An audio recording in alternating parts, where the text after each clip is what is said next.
자, 오늘은 이제 부산 지역 분석 및 향후 전망, 네. 부산의 전체적 요약, 굵직굵직한 거 네. 전체적으로 부산은 요런 거는 알아야 된다 하고 그 다음에 향후 전망은 어떻게 될지 같이 살펴보겠습니다. 굉장히 유익한 시간이 될 것 같습니다. 네, 저희가 또 부산에서 오랫동안 투자를 해왔고 또 우리가 부산 촌놈들이지 않습니까? 그래서 이제 가능하죠. 네. 자, 즉석에서 하는 겁니다. 자, 일단 부산 하면 행정구역부터 알아야 되겠죠. 네. 부산이라고 검색을 해서 부산이 어떻게 되는지 법정동 경계 짧게 보겠습니다. 그래서 부산은 이제 오른쪽으로는 울산이 있고 오른쪽 위 뭐 부산 하면 딱 항구도시, 해양도시죠. 그렇죠. 예. 제1의 해양도시입니다. 제1의 해양도시고 여기 그 서부산은 뭐냐면 물류 중심이라고 보면 돼요. 네. 항만 물류. 그 다음에 동부산은 이제 해운대구를 중심으로 해서 과거에는 수영구가 중부산이었는데 네. 이제 동부산으로 들어갔어요. 그래서 해운대와 광안리 그 다음에 기장군 빼놓을 수 없죠. 네. 요렇게 합쳐서는 이제 동부산이라고 보면 되고 이 동부산은 주요 테마가 관광입니다. 네. 해양 관광이고 그 다음 나머지 이 가운데를 이제 중부산이라고 해요. 네. 중부산이 확실히 넓네요. 네, 중부산이 넓고 사실은 그 구도심은 전부 이제 중부산이죠. 네. 네. 이거는 이제 도시 계획의 변천사를 네. 보면서 다시 설명드리겠습니다. 네. 네. 자, 이제 부산 하면 원래라면 여기 남포동 일대 있죠. 그렇죠. 요 일대가 중구라고 적혀 있죠. 이 생뚱맞게 중구가 네. 가운데 안 있고, 네. 그죠? 네. 아래쪽에 있습니다. 그렇죠. 여기서 이제 알 수 있는 거는 뭐냐면 중구가 원래는 중심이었어요. 네네. 그다음 동쪽이 이제 동구, 네. 서쪽이 서구예요. 네. 그런데 이제 부산이 어떻게 바뀌냐면 해양 도시에서 이렇게 큰 도시로 바뀌어 버리는 겁니다. 네. 네. 그래서 정중앙에는 이제 뭐가 있냐면 부산 진구가 있는 거예요. 네. 그래서 과거의 부산은 요 쪼맨할 때, 작을 때는 중구가 중심이었고 네. 이제 작은 해양 도시였어요. 그런데 이제 해양뿐만 아니라 내륙까지 이렇게 편입이 되면서 네. 부산 진구가 부산의 중심이 되었다. 그리고 여기 동래구 있죠. 네. 동래구가 주거지로 전통 강세 지역이었는데 그래서 지방에서는 유일하게 지방의 파락군 하면 동래구였습니다. 예전에는. 예전에는. 네. 그래서 동래구에서 요 명륜동 일대 있죠. 네. 요 지하철 1호선과 하천, 네. 온천천이 흐르는 요 일대가 이제 명품 파락군이었습니다. 네.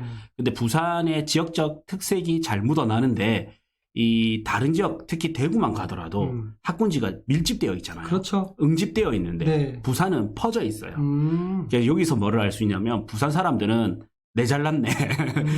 내가 낸데. 네. 이런 게 좀 있어요. 네. 그래서 동래구 사는 사람들은 사는 사람대로 나름대로 만족도와 자기만의 프라이드가 있고 네. 또 해운대는 해운대만의 만족도와 프라이드가 있습니다. 네. 또 지금은 많이 좀 쇠퇴하긴 했지만 여기 일대, 남포동 일대가 클 때는 요 서구 있죠. 네. 예, 서구 요 대신동. 네. 여기가 이제 그 교육청이 있었죠. 네. 예. 그래서 대신동 일대가 또 과거에는 또 부촌이었거든요. 지금은 많이 쇠퇴했지만. 그래서 여기는 또 여기 나름대로 아직까지도 프라이드가 있어요. 네. 자, 그리고 부산에서 북쪽으로 가면 어디가 있냐면 양산이 있습니다. 네. 그 다음에 서쪽에 오면 김해. 네. 그 다음에 진해, 창원 진해가 있죠. 네. 그래서 부산은 김해, 창원, 그 다음에 양산, 울산, 요 모든 곳에 좀 영향을 받기도 하고 영향을 주기도 한다. 주요 위성 도시가 사실은 인구수가 굉장한 지역들입니다. 그죠? 그렇죠. 다 50만 이상의 지역들이 그렇게 부산을 중심으로 똘똘 뭉쳐 있는 거. 특히나 또 광역시 2개가 이렇게 있는 거는 전국에서는 유일하죠. 수도권 그렇죠. 빼고는. 네. 그죠? 네. 지방 내에서는 네. 하나의 경상남도권 네. 내에서는 광역시가 2개나 있죠. 그래서 창원시가 인구가 100만이 넘었는데 네. 광역시를 도전했다가 경상남도 내에 3개를 줄 수는 없다. 네. 해가지고 이제 반려가 됐죠. 그래서 이제 특례시가 되었고요. 네. 예. 자, 그리고 이제 부산 하면 주요 일자리들이 이렇게 지적 편집도를 누리면 볼 수 있거든요. 네. 조금. 그래서 사상구에 일자리가 많이 몰려 있어요. 그 다음에 밑에 사하구에도 있고, 네. 예. 여기는 아무래도 항만 관련, 뭐, 네. 물류 관련, 뭐 그렇죠. 이런 것들이 많이 모여 있다 보니까 주거지로는 조금 약세예요. 네. 그리고 공업지역도 보면 전용 공업지역이죠. 말 그대로 이제 공업 지역만 전용으로 가능한 거예요. 공장들만 공업, 가능한 거네요. 네, 그래서 이런 데는 사실 우리가 선호하지 않은 공장들이 좀 많이 있어요. 그 다음에 일반 공업 지역이 있고, 네. 그 다음 약한 공업 지역이 뭐냐면 중공업 지역인데, 네. 여기에 일부가 있죠. 그래서 여기는 이제, 지식산업센터나 이런 게 들어가긴 하지만, 사실 부산 사람들의 인식에서는 사실은 조금은 빠집니다. 네. 네. 요거 좀 꺼주세요. 네. 그리고 사실 서부산에 있는 요쪽에 이제 또 공업 지역은 네. 전용 공업 지역이 없죠. 네. 일반 공업 지역이 있고 중공업 지역이 있어요. 네. 그리고 이 중공업 지역을 보면 요 일대로는 낙동강이 흐르죠. 서쪽으로는. 네네. 이렇게 삼락공원도 형성되어 있고 그러면서 요 일대는 이제 뭐 유명한 맛집이나 스타벅스나 이런 것들도 요 강변 따라서 네. 들어오고 있습니다. 네. 그리고 준공업 지역은 이제 상업시설이나 주상복합으로 해서 아파트를 지을 수가 있어요. 주거, 상업, 공업 다 가능한 거죠. 네, 다 가능해요. 그리고 용적률도 높기 때문에 네. 상당히 좋아하죠. 개발 압력이 굉장히 높은 곳이네요. 네. 그러고 보면. 예, 그래서 만약에 본다면 뭐 지산 이야기지만 네. 잠깐 여기에 지산이 들어오는데 만약에 사상에 지산이 들어온다 네. 하면 조금 상대적으로 네. 조금 밀릴 수가 있겠죠. 사상구에 이미 이제 SK V1 네. 네, 하나 이제 들어왔죠. 그렇죠. 네. 네. 그리고 사상은 서부산으로 넘어가는 교통요충지거든요. 네. 그래서 사상에서는 부산에서 또 많은 역이 사상역을 거치게 돼요. 그렇죠. 네. 그래서 사상을 이제 앞으로는 사상이 좋아질 수밖에 없어요. 그래서 이미 어느 정도 부산 사람들이 되게 똑똑해요. 네. 부동산 투자에 있어서는. 네.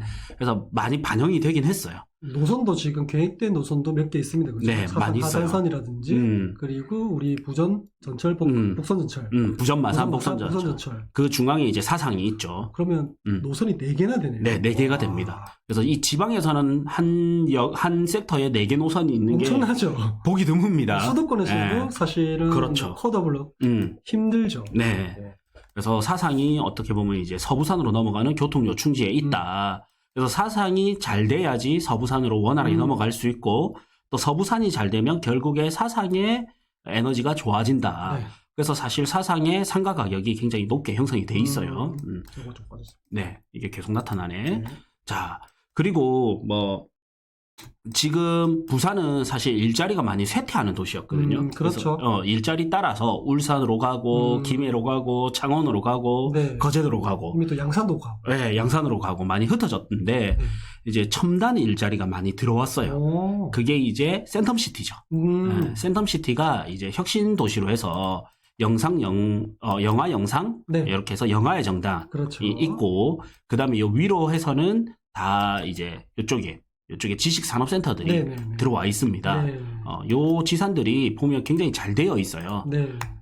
전국 어디 내놔도 요 정도 인프라 갖춘 곳이 그렇게 많지는 않아요. 맞아요. 네. 굉장히 잘 되어 있죠. 네. 네. 그래서 이제 그 서울에서 일한다 하면 테헤란로 이게 명함에 좀 찍히는 게 중요한데 네네네. 부산권에서는 센텀시티로 이게 굉장히 중요해요. 센텀 이 말이 들어가는 게 중요하거든요. 그렇죠. 그래서 뭐 아파트나 뭐마다 다 센텀을 이제 그렇네요. 붙이죠. 네. 그 센텀시티 하면 100% 완벽한 도시 뭐 이런 느낌. 네.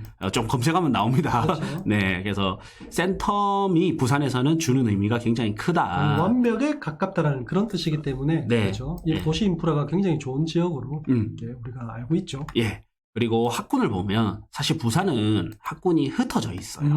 네. 그래서 부산에서 학군 이렇게 하면 조금 약합니다. 학군 때문에 집값이 오른다. 이렇게 하기에는 약간 약합니다. 좀 뭉쳐 있어야 뭔가 좀 더 힘이 좋은 센데. 효과가 나타나군요. 그렇죠. 그래서 학원가를 보면 자, 학원가를 이렇게 보겠습니다. 자, 부산 하면 어디가 1등일까요? 화명동이죠. 화명동. 네. 학원가 많은 데는 화명동. 북구에 있는 화명동. 자, 표시된 데까지 좀 늦네요. 네, 위에 가서 이제 화명동이 이제 부산 1등이네. 네. 111개입니다. 근데 여기는 또 이제 경제 규모, 그러니까 소득 수준은 사실 해운대 쪽이 높거든요. 그렇죠. 네, 그래서 이제 여기가 부산에서는 최초 신도시가 해운대 신도시랑 화명 신도시가 조성이 되면서 여기 화명동이 학원가가 잘 조성이 되었고 네. 그다음에 해운대 신도시 쪽에도 학원가가 잘 조성이 되었죠. 네, 그린시티로 바뀐 예. 해운대 예. 신시까지. 그렇죠. 그리고 이제 마치 이게 분당 신도시와 일상 신도시처럼 비교가 많이 되는데 네. 애초 분양가는 비슷했는데 시간이 지나면서 이 가격 차이가 좀 벌어졌다. 그것처럼 이제 해운대 신도시와 함양 신도시 이렇게 좀 벌어졌죠. 확실히 입지의 차이가 나는군요. 그렇죠. 그리고 원래라면 좀 이제 동래구의 강세였던 학군이 네. 학원가가 이 사직동 계열로 넘어왔어요. 여기 사직동과 거제동이 있는데 네. 여기가 강세였던 이유는 법원이 있는 거죠. 여기 지방검찰청이 있고 법원이 있습니다. 항상 이제 법조계가 있으면 학군이 따라가죠. 그러면서 여기 사직동으로 넘어왔고 네. 예전에는 이제 동래 럭키라는 여기가 재건축의 3대장이 들어갈 정도로 네. 위상이 대단히 높았거든요. 네. 지금도 높지만 사실은 삼익비치라든지 해운대라든지 이런 데 조금 밀리는 경향이 있죠. 약간 그렇죠. 네. 그래도 내륙에서는 대장권입니다. 내륙 대장. 네. 그리고 이제 여기 사직동 학원가가 있고 그 다음에 우리 잘 드러나지는 않았지만 요 남천동.